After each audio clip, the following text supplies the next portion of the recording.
Welcome to The Newsworthy. All the day's news in less than 10 minutes. Fast, fair, fun, and on the go. Thanks so much for listening.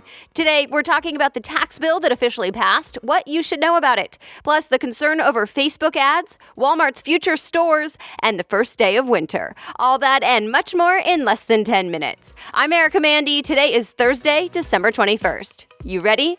Let's do this. It's official. Both the House and Senate passed the tax bill, and it's on its way to President Trump to sign. It's formally called the Tax Cuts and Jobs Act, and the AP says it's the first major tax overhaul since the 80s. President Trump celebrated on Twitter and at the White House, calling it a victory, and he called the huge corporate tax cut the biggest factor in the plan. The idea is that the corporations will spend more money on employees and investments when they can keep more of their money. Critics say that comment is proof supporters don't really care about passing cuts for the middle class. My friend and certified financial planner Hillary Hendershot has a 1-minute breakdown for you with a few of the key things in this bill that could affect you.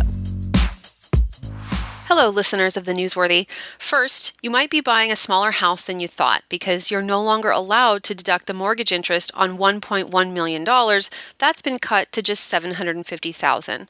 Despite that, many people will actually pay less taxes than before because the standard deduction, the one that everyone gets to use to reduce their tax bill, has been doubled, and the child tax credit was increased to $2,000.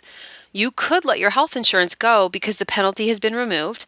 And one big change for medium income earners and up is that you can no longer deduct your state taxes paid. To offset that, contact your tax advisor to see if you should prepay some state taxes before December 31st so that you can deduct them from this year's taxes because next year it's not happening. For more great wealth building tips like this, including authentic guest interviews to inspire you along the way, tune in to Profit Boss Radio wherever you find your podcasts.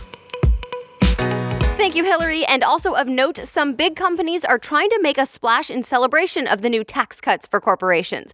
For example, CNBC reports Wells Fargo will boost the minimum wage for employees to $15 an hour across the country. And AT&T says it'll pay more than 200,000 employees a $1,000 special bonus. The U.S. ambassador to the United Nations, Nikki says she'll be taking names of countries that vote against America.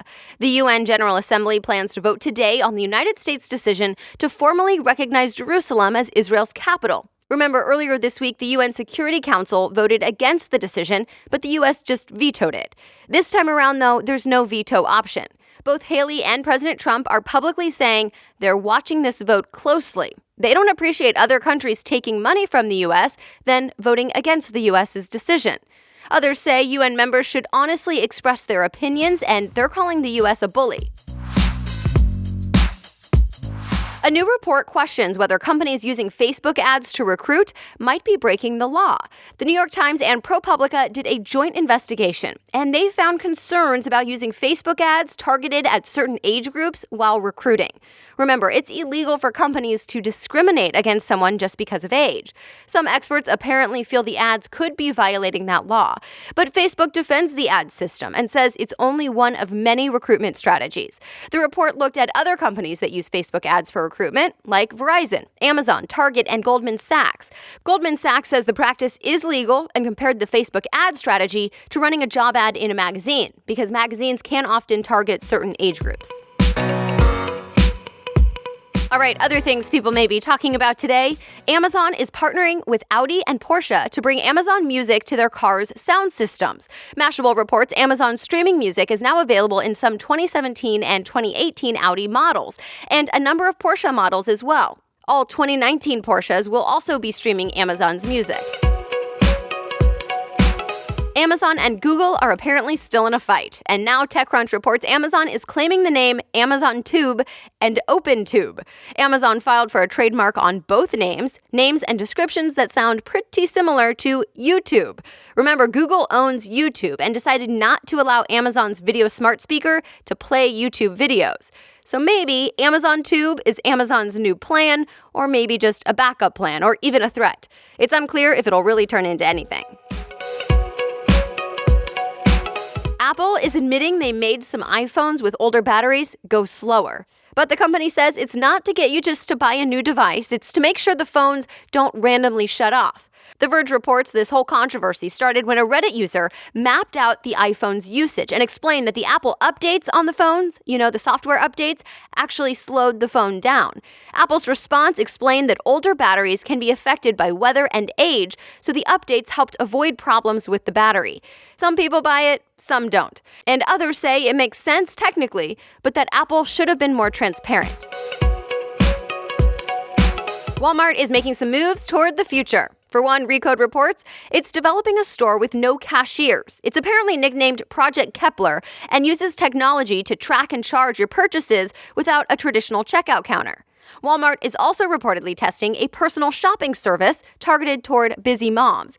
As of now, customers can get recommendations or buy products through texting or a picture message. And the service is called Code 8. It's free for testers right now, but it might have a membership fee in the future if it sticks.